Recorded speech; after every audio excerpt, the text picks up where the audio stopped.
Hello दोस्तों, आज की ये वीडियो है शिमला के शापित पहाड़ों के बारे में। यह कहानी उन चार दोस्तों की है जिनके साथ कुछ ऐसी घटना घटी कि जिससे उनका पूरा जीवन ही बदल गया। आइए जानते हैं कि ऐसा क्या हुआ था। दरअसल मुंबई शहर की रहने वाली प्रिया शर्मा अपने दोस्तों के साथ शिमला जाने का प्लान बनाया, जिनका नाम रवि, साहिल और विजय था। वे सब शिमला जाने के लिए बस में बैठ गए। कुछ ही देर में प्रिया सो गई। अचानक से प्रिया को लगा कि उसकी नींद खुल गई और उसने देखा बस में कोई नहीं था। बस का ड्राइवर भी नहीं था। बस अपने आप ही चली जा रही थी। उनके सारे दोस्त भी बस में नहीं थे। यह सब देखकर डर के मारे प्रिया जोर जोर से चिल्लाने लगी। अचानक उसे लगा कि कोई उसके पीछे खड़ा है। जब उसने पीछे मुड़कर देखा तो वहां एक स्त्री बैठी हुई थी। उस स्त्री का चेहरा जला हुआ था। ऐसा लग रहा था किसी ने उसके चेहरे पर एसिड फेंका हो। ऐसा भयंकर चेहरा देखकर प्रिया जोर जोर से चिल्लाना शुरू कर दिया और अचानक से उसकी नींद उड़ गई।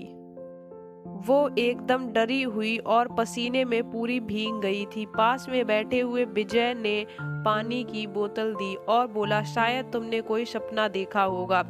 थोड़ी ही देर में वे सब शिमला पहुंच गए और रात को रुकने के लिए एक होटल में गए। दूसरे दिन वो सब एक साथ मिलकर होटल के पास वाले पहाड़ पे घूमने जाने का निर्णय किया। करीब आधे घंटे में वे सब पहाड़ की सबसे ऊंची शिखर पर पहुंच गए। वहां से नीचे देखने पर घने पेड़ पौधे काफी सुंदर दिख रहे थे। अचानक साहिल चौंक गया और बोला, नीचे देखो, कोई खड़ा है, लगता है कोई स्त्री है। विजय और रवि भी देखने लगे लेकिन उन्हें कोई नहीं दिख रहा था। वे बोले, तू पागल हो गया है कि इस घने जंगल में कोई स्त्री कैसे आ सकती है? तुम्हें शायद कोई भ्रम होगा। उसके बाद वे सब खुली जगह पर चले गए।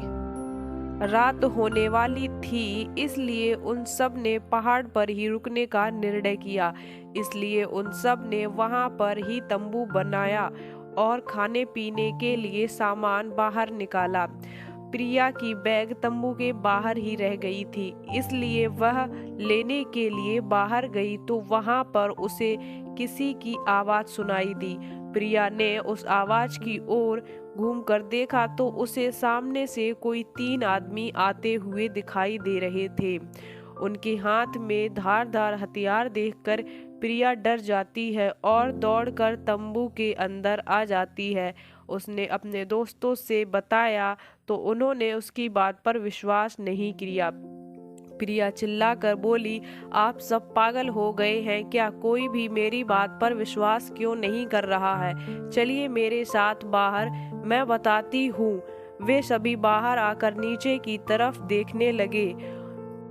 उतने में ही उन सभी को लगता है कि कोई 3 लोग उनकी ओर आ रहे हैं। यह सब देखकर वे सभी डर जाते हैं और तुरंत ही अपना अपना सामान समेटने लगते हैं और बड़े से पत्थर के पीछे जाकर छुप जाते हैं। थोड़ी ही देर में वो सब ऊपर आ जाते हैं। प्रिया देख रही थी उनके हाथ पैर सिर आम आदमी जैसे बिल्कुल नहीं थे। वे सब एक जगह पर बैठ जाते हैं और कुछ तांत्रिक विद्या शुरू कर देते हैं।